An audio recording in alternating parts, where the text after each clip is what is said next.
তোলাবাজি বন্ধে যখন কড়া বার্তা দিয়েছেন খোদ দলনেত্রী, তখন দলের একাংশের বিরুদ্ধে তোলাবাজির অভিযোগে পথে নামল তৃণমূলেরই আরেক অংশ। ঘটনাস্থল বীরভূমের বোলপুর। তৃণমূল কর্মীদের একাংশের অভিযোগ, দলের কিছু সমর্থক নিজেদের পুলিশের এজেন্ট হিসেবে দাবি করে টাকার বিনিময়ে লরি চালকদের কার্ড বিলি করছে। বলা হচ্ছে এই কার্ড থাকলে রাস্তায় পুলিশ ধরবে না। দলের নেতাদের জানিয়েও লাভ হয়নি বলে অভিযোগ তৃণমূল কর্মীদের।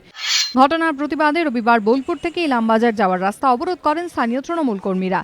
পশ্চিমবঙ্গে এখন দিদি বলেছেন যে তোলাবাজি সিন্ডিকেট চলবে না। এখানে যারা তোলাবাজি করছে ওরা পুলিশের নাম করে তোলাবাজি করছে। আমাদের তৃণমূলেরই দলে থাকে, কিন্তু এরা দুষ্কৃতী। একই অভিযোগ করেছেন লরি চালকরাও। আমি সিউড়ি থেকে আসছি। কত টাকা করে নিচ্ছে বোলপুর ওইখানে 20 টাকা নিচ্ছে, আবার এখানে 20 টাকা নিচ্ছে। দু জায়গায় ডাক নিচ্ছে বোলপুর থানা, তৃণমূলের প্লাক দেখিয়ে। যদিও এ বিষয়ে অভিযুক্ত তৃণমূল সমর্থকদের প্রতিক্রিয়া পাওয়া যায়নি। ক্যামেরা দেখে কথা বলতে চাননি তারা।